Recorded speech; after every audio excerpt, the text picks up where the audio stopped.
नमस्कार, अस्सलाम वालेकुम। मैं वसीम अहमद शेख और आप देख रहे हैं प्रवासी एकता न्यूज़। देखिए आज की खास खबर। नमस्कार, मैं हूं यूसुफ अली। इस समय हम खड़े हैं वसई के भुईगांव बीच से सटे भुईगांव गांव में। यहाँ आप देख रहे हैं हमारे पीछे तोड़क कार्रवाई शुरू है। प्रशासनिक अमला पूरी तरह से लगा हुआ है और जेसीबी अपना काम कर रहे हैं। आपको बता दें, ये जो तोड़क कार्रवाई हो रही है, ये कोलंबी प्रकल्प के ऊपर तोड़क कार्रवाई हो रही है। कोलंबी प्रकल्प एक तरह की मछली पालन का व्यवसाय है, उसके ऊपर ये कार्रवाई हो रही है। ये पूरी तरह से अनधिकृत था। इसको लेकर वसई की पर्यावरण संवर्धन समिति जो है, जिसके संयोजक समीर वर्तक, मैकेंजी डाबरे और कुछ लोग उसमें शामिल है, इसको लेकर लगातार वो आवाज़ उठा रहे थे। मामला आगे बढ़ते बढ़ते काफ़ी आगे बढ़ा, कोंकण विभागीय आयुक्त के पास तक गया और वहाँ से आज ऑर्डर पास होने के बाद ये कार्रवाई शुरू हुई। अब इसमें सवाल ये सबसे बड़ा है कि ये अनधिकृत है और टूट रहा है, वो अपनी जगह है, लेकिन ये बनने के समय क्यों नहीं रोका गया? आज जब प्रशासन इतनी जद्दोजहद करके इसको तोड़क कार्रवाई कर रहा है, तो क्यों उस समय नहीं रोका गया? एक सवाल। दूसरा सवाल यह चीज़ कि यह अनधिकृत है, कोंकण विभागीय आयुक्त के जहन में आया, स्थानिक प्रशासन के जहन में नहीं आया। यहाँ बैठा स्थानिक प्रशासन कर क्या रहा था जब ये उभारा गया, या फिर इसके पीछे का खेल क्या है? खैर, जो भी हो, आज ये कार्रवाई एक बार फिर प्रशासन में विश्वास पैदा करने वाली है और प्रशासन से उम्मीद करते हैं कि अगली बार तोड़क कार्रवाई की नौबत नहीं आए, किसी को उभारने से पहले ही उसे रोक दिया जाए। इस तरह का कोई प्रबंध प्रशासन अपनी तरफ से करे। वसई से यूसुफ अली। सर, क्या कहेंगे, किस तरह की कार्रवाई हुई? यहाँ पे जो अनाधिकृत कोलंबी प्रकल्प भुईगांव में है, उस पर आज कार्रवाई शुरू की जा चुकी है। 4 जगहों पे कार्रवाई चल रही है। 10 पॉइंट है, 10 से ज़्यादा पॉइंट है, उनको आज तोड़ा जा रहा है। सर, बार बार इस तरह से पहले भी कार्रवाई हुई थी, अभी भी कार्रवाई ये बांध दिए जाते थे, तो रोक क्यों नहीं हो पा रही? इसमें प्रॉब्लम ये होती है कि इसमें पानी जमा होता है, उसकी वजह से पूरा बांध नहीं तोड़ा जा सकता। जो थोड़ा बहुत हम तोड़ते हैं उसको रिस्टोर करके फिर से इन्होंने शुरू किया था। आज उस पर फिर से कार्रवाई की जा रही है। सर, ये कार्रवाई कितना मनुष्यबल, कितना कुछ मटेरियल लगाया? यहाँ पे तीनों डिपार्टमेंट के लोग अभी मौजूद है। पुलिस डिपार्टमेंट के हैं, हमारे रेवेन्यू डिपार्टमेंट के और महानगर पालिका के भी लोग मौजूद है। 100 से ज़्यादा लोग यहाँ पे अभी है।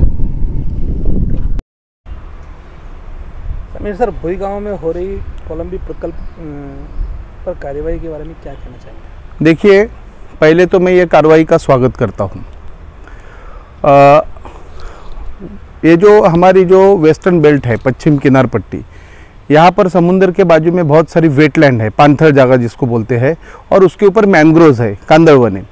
अभी वो पर्यावरण के माध्यम से उसका जो महत्व दुनिया को जो पता चला है, इसके लिए वेटलैंड और कांदळवने जो मैंग्रोव्स है वो बचने चाहिए। इसके लिए हम लोग माननीय फादर फ्रांसिस दिब्रिटो के मार्गदर्शन में ये पर्यावरण का काम कर रहे हैं।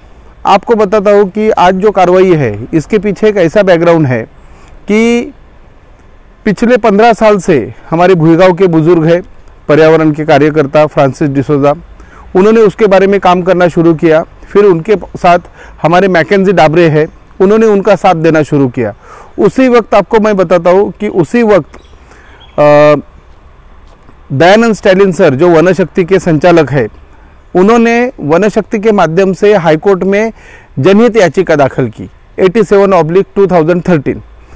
वो जनहित याचिका पे 2016 में हाईकोर्ट ने आदेश दिया कि ये सभी कोलंबी प्रकल्प जो प्रॉन्स फार्मिंग है या फिर वहाँ पर कुछ इलीगल किया है वो डिमोलिश करना चाहिए।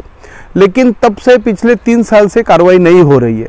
तो फिर हम लोगों ने हमारे पर्यावरण संवर्धन समिति के माध्यम से फरवरी 2019 में उपोषण पे बैठे, मैं और मैकेंजी डाबरे और मैक्सवेल रोज। तभी हम लोगों को कार्रवाई करने का उन्होंने आश्वासन दिया। उसके बाद 10 बार कार्रवाई का डेट डिक्लेयर हुआ, लेकिन कार्रवाई नहीं हो रही थी। तो फिर हम लोग वापस 2 दिसंबर 2019 में उपोषण पे बैठे थे। तो उपोषण के तीसरे दिन खुद पालघर के कलेक्टर कैलाश शिंदे साहब हमारे जगह पे आए और उन्होंने कार्रवाई करने का आश्वासन दिया। 10 दिसंबर को ये कार्रवाई करने का उन्होंने फाइनल किया था, लेकिन 10 दिसंबर की कार्रवाई आधी ही हुई। इसके लिए हम लोग पिछले 1.5 साल से कंटिन्यूस इसके पीछे काम कर रहे हैं। तो आज जाके वो कार्रवाई हो रही है। तो जल्द से जल्द हाईकोर्ट के आदेश के अनुसार पूरी कार्रवाई होनी चाहिए और वो कार्रवाई होने के बाद वहाँ पर मैंग्रोव्स और वहाँ की वेटलैंड बचनी चाहिए, हमारा उद्देश्य है। कोलंबी प्रकल्प जो बोलते हैं, इसको हिंदी में क्या कहेंगे, इसके पर्यावरण को क्या नुकसान है, उसके बारे में बताइए। देखिए, ये जो कोलंबी प्रकल्प है जिसको प्रॉन्स फार्मिंग बोलते हैं, उसके लिए बहुत सारा खारा पानी इकट्ठा किया जाता है और उसमें कुछ केमिकल प्रक्रिया की जाती है। जब ये प्रॉन्स का एक प्रोडक्ट निकलता है तो वो पानी वो बाजू की ज़मीन पे डाल देते हैं। तो वहाँ की जो ज़मीन है, जो उपजाऊ ज़मीन है, वो नापिक हो जाती है।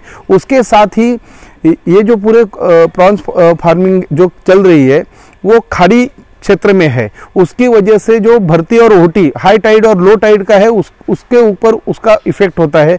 तो भविष्य में जो वसई डूबनी नहीं चाहिए या फिर हमारे गांव में जो पानी जम रहा है उसके लिए वो कोलंबी प्रकल्प बहुत तकलीफ दे रहे हैं। तो भविष्य में वसई डूबनी नहीं चाहिए, पर्यावरण ठीक रहना चाहिए, इसके लिए कार्रवाई बहुत होना जरूरी है। कुल कितने कोलंबी प्रकल्प है और आज कहाँ कहाँ कैसी कार्रवाई हो रही है? अभी ये पूरी ज़मीन जो है ना, जहाँ पर ये जो कार्रवाई चल रही है वो पूरी की पूरी सरकारी ज़मीन है। एक तो ये सरकार की ज़मीन भूमाफिया ने हड़प ली है और ऊपर से पर्यावरण को तकलीफ होगी, ऐसे ये प्रोजेक्ट उन्होंने किया है। ये कार्रवाई करीबन हमारे माध्यम से जो हम लोगों ने पता चला है कि फिर मंडल अधिकारी ने जो रिपोर्ट दिया है कि 36 कुछ वहाँ पर प्रॉन्स फार्मिंग के प्रोजेक्ट है और वो पूरे कार्रवाई होनी चाहिए, हमारी मांग है। आज की कार्रवाई से कहाँ तक चलती? कार्रवाई होने के बाद देखा जाएगा कितनी कैसी कार्रवाई करते, क्योंकि ऐसे ही 2019 के 10 दिसंबर को कार्रवाई की थी लेकिन पूरी कार्रवाई हुई नहीं थी। अगर आज भी संतुष्टिपूरी कार्रवाई नहीं होती तो आगे की क्या? देखिए, हाईकोर्ट का ही आदेश है और कोकन कमिश्नर के स्पष्ट ऑर्डर है कि पूरा वेटलैंड जो है वो क्लियर करके वहाँ पर रिस्टोरेशन करना है, वहाँ पर जो मैंग्रोव्स है वो लगाने हैं और पर्यावरण का जो महत्व है वो टिकना चाहिए।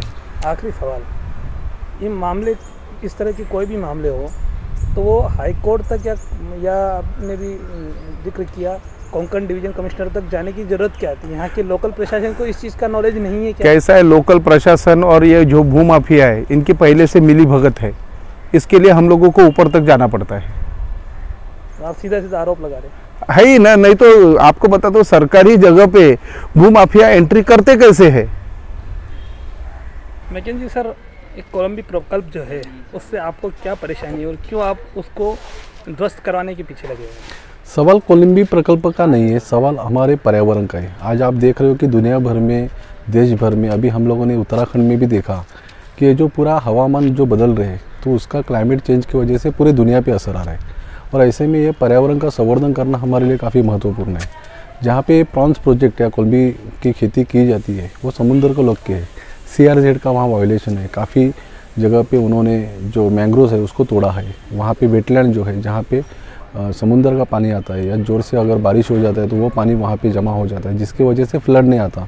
तो एनवायरनमेंट सेंसिटिव ये जो पूरा एरिया है, इस एरिया को बचाना ये हमारा मकसद है। आज अगर हम इसके ऊपर ध्यान नहीं देंगे तो आने वाले समय में एक जगह पे समुद्र है, दूसरी जगह पे अगर बारिश होता है, बाढ़ आती है, तो इस वसई को कोई बचा नहीं सकता। इसलिए कोलंबी प्रकल्प के ऊपर या कोलंबी प्रकल्प के जो लोग हैं उसके ऊपर हमारा कुछ भी गुस्सा नहीं है। हमारे लिए कि इस तरह से अगर पर्यावरण नहीं बचेगा, उसके लिए अगर हम काम नहीं करेंगे तो आने वाली जो पीढ़ी है वो हमें माफ़ नहीं करेगी। और इसके लिए पर्यावरण को, वेटलैंड को और ये जो पूरे मैंग्रोव्स है उसको बचाने की ये जो हमारी लड़ाई है वो हम पर्यावरण संवर्धन समिति की ओर से लड़ रहे हैं। आज की जो कार्रवाई जारी है उसको अपनी कहाँ तक जीत मानते हैं? देखो, कार्रवाई जो है वो कार्रवाई शायद आज पूरी नहीं होगी तो कल कुछ करेगी। हमारे लिए ये मकसद है कि लोगों में इसके बारे में एक संदेश जाए कि हम जो भी करें उसके वजह से पर्यावरण को हानि ना पहुँचे।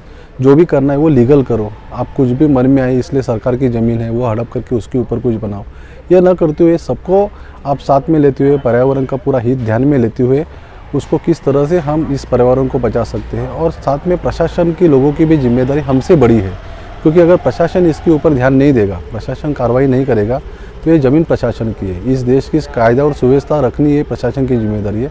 तो मुझे लग रहा है कि हमारे से ज़्यादा, हम तो सामाजिक कार्यकर्ता है, हमारा जो काम करके हम जो कम वक्त मिलता है उसमें पर्यावरण के ऊपर काम करें, लेकिन प्रशासन की जिम्मेदारी वो ज़्यादा है।